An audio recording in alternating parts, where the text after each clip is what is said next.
Ustedes saben que nos viene atravesando una información que estamos tratando de entender hace tiempo en este show radial, y es lo que está sucediendo en El Salvador, ¿no? Este personaje tan particular, para definirlo de alguna manera tibia, que es Nayib Bukele, este presidente que en su momento había empezado ese plan que nos llamó mucho la atención de cambiar las reservas de su país por Bitcoin, que tiene esta manera de comunicar tan particular en redes sociales, y que en esas redes sociales nos contó hace poquito, 10, 15 días, que había hecho una cárcel, una mega cárcel para luchar contra los terroristas, es decir, las maras, en las que no se respetarían mucho, según las imágenes que pudimos ver, los derechos humanos. Y también escuchándolo a él contar, ¿no? Que no les va a dar de comer, que no tienen patio, que los va a tener encerrados, y se nos hace un poquito difícil de comprender desde acá.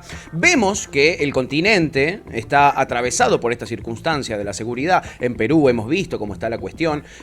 Aquí en Argentina vemos cómo a partir de estos videos de Bukele salen un montón de dirigentes a decir que hay que bukelizar el país. Vemos cómo dirigentes que uno tenía identificados con otro palo empiezan a decir: yo estoy más a la derecha que la derecha en estos temas, y necesitamos a alguien que nos lo explique mejor, alguien que se dedique a estos temas, alguien a quien admiramos, hay que decirlo. Lo leemos siempre, lo leemos y lo escuchamos y lo vemos también, porque tiene participaciones en radio, en televisión, y hace muy buenos newsletters. El último que hizo en Cenital, o el último que pude acceder yo, siempre está produciendo mucho, así que quizás me estoy pifiando y publico algo nuevo. Se llama Las sombras de Bukele, el nuevo fenómeno de América Latina. Esto está publicado en Cenital, lo pueden ir a buscar, es una nota muy interesante. Él venía siguiendo a Bukele, había hecho un perfil muy bueno de Bukele, y me parece que es la persona idónea para debatir estos temas. Estamos hablando del periodista Juan Elman, nada más y nada menos, que muy amablemente se hizo un ratito para conversar con nosotros. Le cambiamos el horario y igual se copó.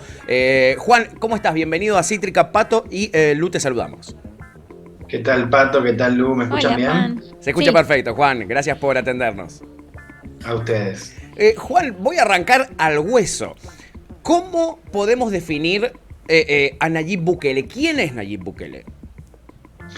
A ver, Nayib Bukele ante todo es como el político del momento, ¿no? En América Latina. Creo que es una primera aproximación al momento que vivimos hoy. Es un tipo que causó mucho revuelo por su perfil cuando llegó a la presidencia de El Salvador, porque era una persona, muy excéntrica en redes sociales. Él tenía una manera de comunicar muy particular. O sea, él cuando llega a presidente empieza, por ejemplo, a decretar órdenes vía tweets, ¿no? Sí. Le escribe a ministros que te dice: ministro, no sé, Juan Pérez, venga al Palacio de Gobierno o ejecute tal orden, ejecute tal otra, ¿no? O sea, un tipo que generaba mucho revuelo, mucho escándalo por cómo era en Twitter.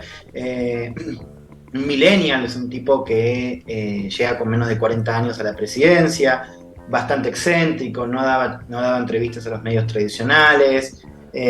Tipo que no se sabía muy bien en ese entonces, pero se vendía como no como un político, sino como alguien que venía justamente a renovar o a destronar las dos principales fuerzas políticas de El Salvador. Hablamos del FMLN y Arena. Esto es extraño porque él igual fue alcalde de San Salvador por el FMLN, es un tipo que igual venía de un partido tradicional, si se salió antes de la elección, y que, comenzó a gobernar El Salvador. Nosotros conocimos un poco esta propuesta del Bitcoin, ¿no? De pasar una parte de las reservas a Bitcoin, hacerla una moneda de curso legal, pero sobre todo con un mensaje basado en la mano dura, ¿no? Cuyo último capítulo es este estado de excepción que ya tiene casi un año y ha producido, resultados diversos. Ahora, creo que ha cambiado mucho el foco, ¿no? Porque antes se lo veía a Bukele como un tipo excéntrico, mira lo que está haciendo este loco en El Salvador, y ahora, sobre todo en los últimos meses, cuando Bukele, también tuvo cierto éxito en su política, se lo empieza a ver como un modelo. O sea, personajes de izquierda y derecha en América Latina lo empiezan a nombrar, un tipo muy presente en la coyuntura latinoamericana, y es, como un poco digo ahí en el texto que se publicó esta semana, un fenómeno. Sí, sin duda es un fenómeno.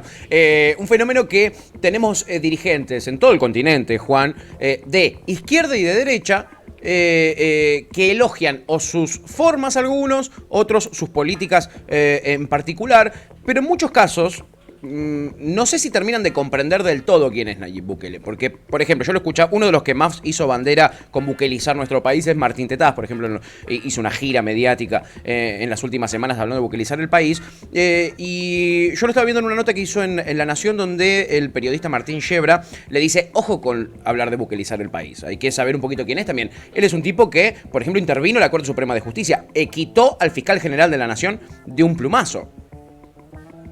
Claro, es un presidente con rasgos autoritarios, Bukele. Claro. Digo, más allá de su política que tiene costos muy elevados, que después lo podemos charlar mejor, digamos, Sí. un poco para entender cómo funciona este estado de excepción. Sí. Pero digamos, Bukele es un tipo que se cargó a la Corte Suprema después de conseguir mayoría legislativa, se cargó al fiscal general, un tipo que básicamente ha casi coartado el derecho a libertad de prensa en El Salvador, y que por lo demás, digamos, se ha elegido como un poder absoluto, digamos, en su país, no solamente por su discurso y por lo que ha hecho en materia judicial, sino también porque, bueno, o sea, básicamente no hay ningún tipo de registro o control sobre las políticas y los gastos de la gestión. O sea, es un modelo bastante autoritario, y no solamente por su política a nivel de seguridad, con lo cual también, o sea, los elogios me parece que hay que empezar a verlos por un lado con ese lente, pero por el otro, digamos, creo que es más interesante, es que El Salvador es un país bastante particular también, es un país, Claro. Primero con una economía muy distinta a la Argentina o a la de otros países de Sudamérica, Sí. un país que también, digamos, hay que decirlo, o sea, venía con un nivel de desafección y con un nivel de problemas y una distancia de la ciudadanía con su política bastante más severo, ¿no?, que en otros países de América Latina, y donde básicamente la promesa de Bukele de romper un poco con la hegemonía de las maras, digamos, básicamente fue el principal éxito. Ahora no se le está pidiendo otra cosa, y cuando digo otra cosa es que yo un poco lo que intento decir ahí, o sea, Sí.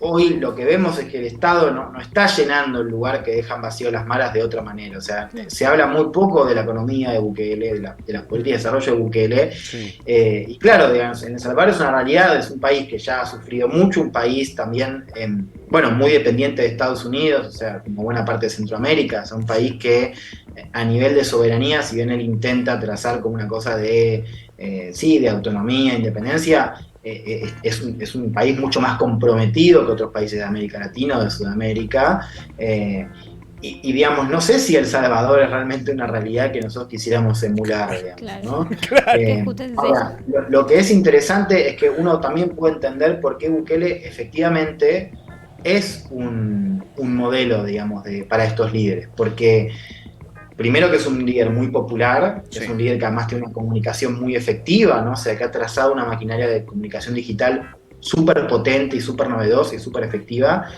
Y básicamente también es un país donde no se le pide mucho más, también porque, bueno, un país tan arrasado y que estaba también tan preocupado, digamos, por la situación de seguridad, que es una situación, digamos, muy difícil también, Sí. que bueno, también o sea, con ya retomar cierta normalidad, digamos, que estaba pausada por las malas, bueno, ya el tipo se anota un gol, pero lo que quiero decir es que no se le pide otras cosas, o sea, Claro. y no se lo está evaluando por eso. Entonces también quizás habría que ver la realidad de El Salvador, comprenderla también en lo que fueron las últimas décadas, y cuando uno ve eso, digamos, no sé si efectivamente queremos parecernos a El Salvador, no porque, o sea, sin demonizarlo tampoco, No, claro.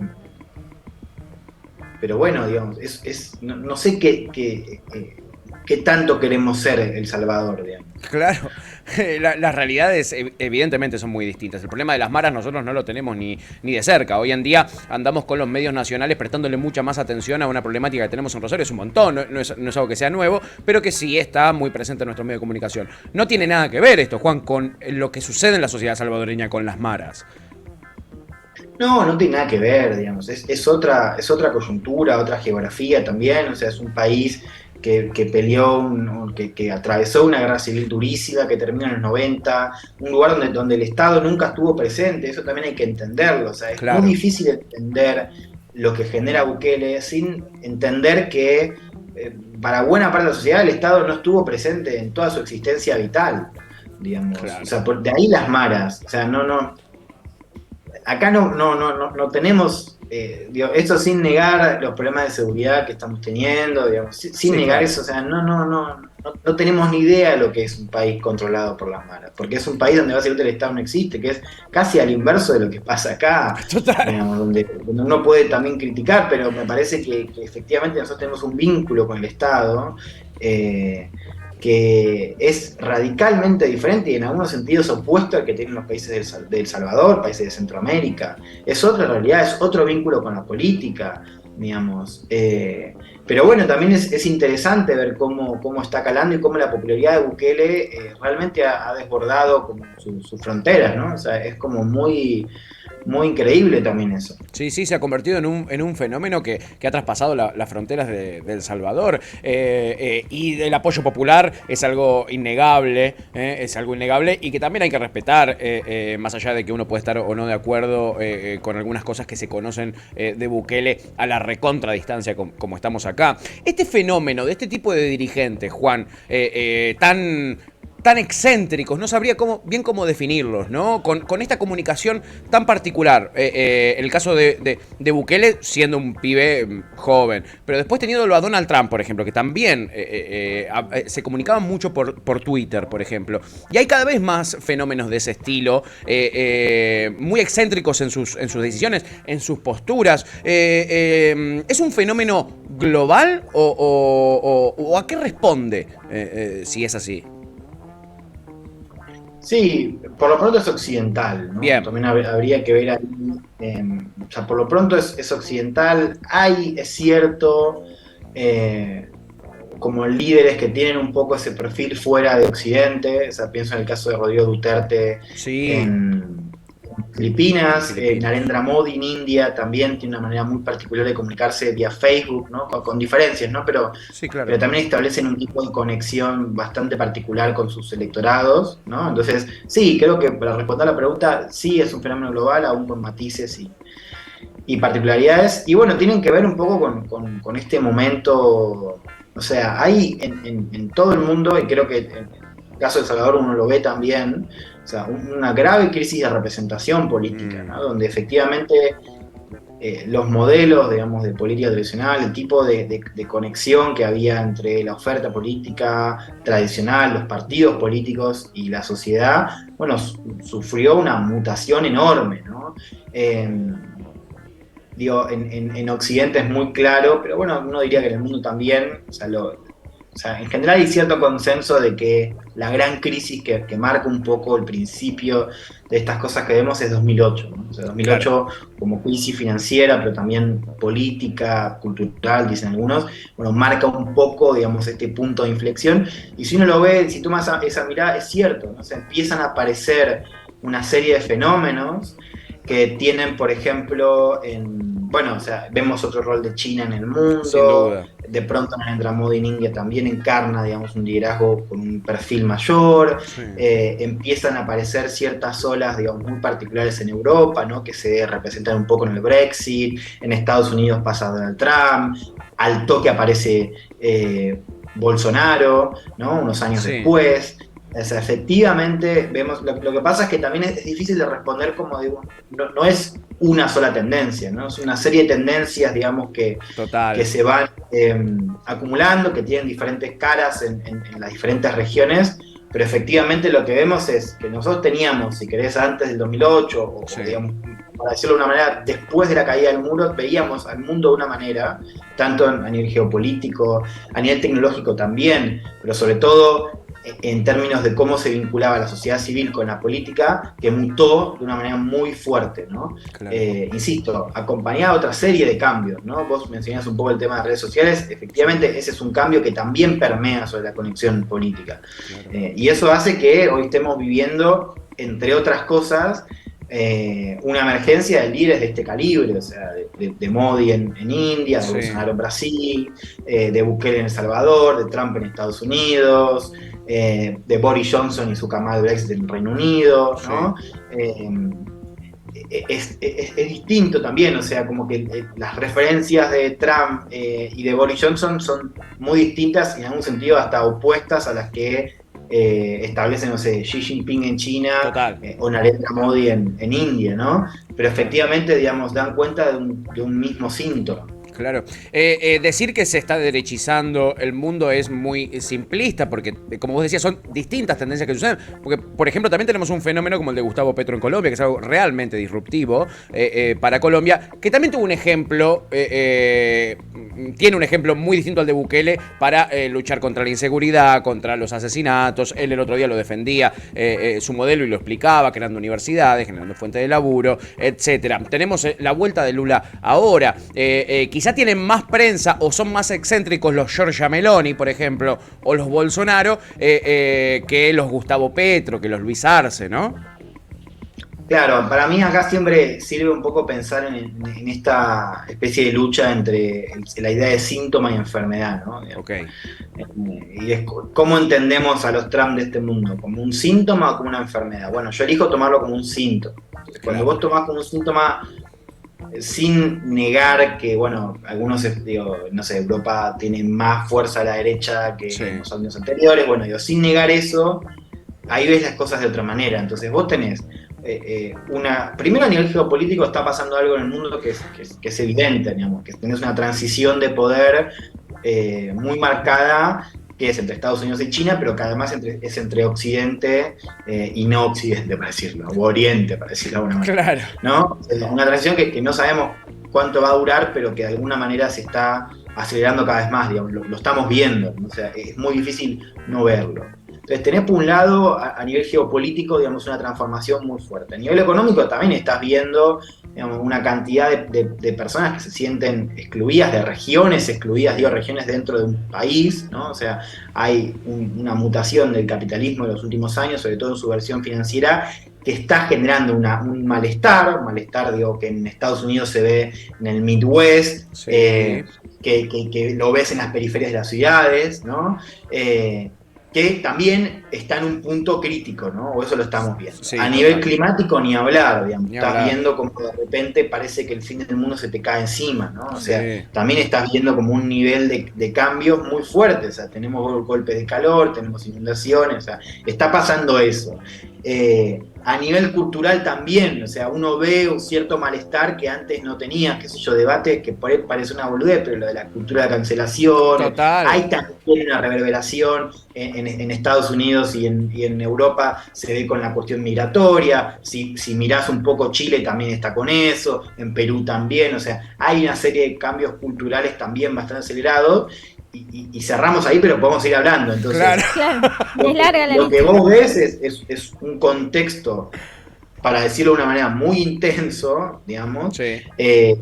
y que efectivamente la derecha o la extrema derecha, la nueva derecha, como quieran llamarlo, presenta, digamos, aún con matices, una salida de eso. O sea, como hay una interpretación de ese contexto y una producción de una oferta electoral, ¿no? Sí. No es la única, ¿no? Eso también hay que decirlo. O sea, si Claro. uno sale un poco de la coyuntura argentina, vos mencionás el caso de Petro, que es también una respuesta. O sea, Petro ha conectado con ciertas ansiedades que venía viendo Colombia. En México, López Obrador también es un poco un síntoma de esta crisis de representación. Sí. Ahí también empiezan a jugar los contextos nacionales. O sea, México venía de una realidad política donde López Obrador ahí aparece como una novedad, con un aire fresco, o sea, Total. hasta casi como algo que nunca había pasado, ¿no? La izquierda gobernando México, en Colombia pasa algo parecido, en Chile Gabriel Boric encarna también una renovación y cierta novedad, ¿no? O sea, en Perú el ascenso de Castillo tenía que ver con por primera vez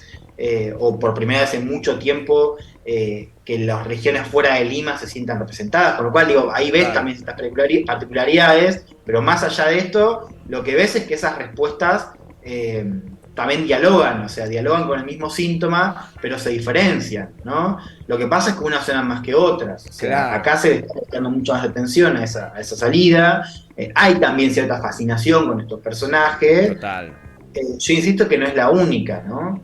Totalmente, Juan, total. Hay una fascinación que se nota también, pero las tendencias son varias, como vos dijiste. Qué interesante lo que decías sobre el momento del capitalismo en particular, ¿no? Y la influencia que eso tiene, no solo en los gobiernos, sino en la cultura y en las preocupaciones que tiene la gente, sobre todo en Occidente, que es por lo menos lo que más conocemos, lo que más podemos interpretar fácilmente, ¿no? Me encantaría algún día poder charlar con vos sobre eso, sobre esta nueva manera de concebir el capitalismo con la gente incluida en el sistema financiero de por sí. Hoy con una aplicación vos podés de repente jugar en la bolsa, esta timba gigante en la que nos hemos incluido todos y esa rosca gigante de guita moviéndose sin generar absolutamente nada, que hoy es global, ya no es bolsas aisladas de algunos traders en Estados Unidos, de otros en Europa. Es algo global y que está cambiando todo. Si te copa en las próximas semanas, etcétera, podríamos charlar de esto, llamarte para que nos expliques un poquitito más cuál es este cambio global que estamos teniendo. Sí, con todo gusto, me encantaría. Así que podemos hacerla presencial o ahí por teléfono, Zoom. Me encantaría. Hermoso. Me encantaría. La coordinamos con tiempo y te venís para acá y conocés Cítrica también. Dale, me encantaría, Oh, encantado. qué lindo, Juan, qué genio, qué genio. Por algo lo aman tanto Sí, los sí, chicos sí. al otro lado del vidrio. Juan, te mandan corazones y de todo. Acá la muchachada que te admira mucho y te respeta mucho, siempre te leemos y escuchamos, así que te agradecemos muchísimo que te tomes un tiempito para conversar con nosotros y ayudarnos a pensar estos temas. A ustedes, chiquis, un placer y hasta la próxima. Un abrazo grande. Chao, mil gracias. Juan Elman, nada más y nada menos, el único, el inigualable, que yo les recomiendo mucho que lean, que lo sigan también en las redes sociales. Está todo el tiempo generando contenido muy piola, tiene una mirada, como lo vieron así, sereno, bajemos la espuma y analicemos un poquitito las cosas. La nota que yo les recomiendo es Las sombras de Bukele, el nuevo fenómeno de América Latina. Yo venía buscando mucho data sobre este tema, alguien que me pueda explicar un poquitito bien algo que para mí es muy lejano y difuso, ¿no? Como lo que sucede en un país como El Salvador, tan distinto al nuestro. Me gustó mucho eso que dijo Juan es una realidad muy distinta a la de los salvadoreños. Imposible de aplicar en un país como el nuestro. Y bueno, él ha seguido mucho este tema, no solo tiene esta nota escrita un montón sobre este tema, ha hecho columnas en radio. Les recomendamos que lo sigan a Juan Elman. Nosotros vamos a ir a un temita.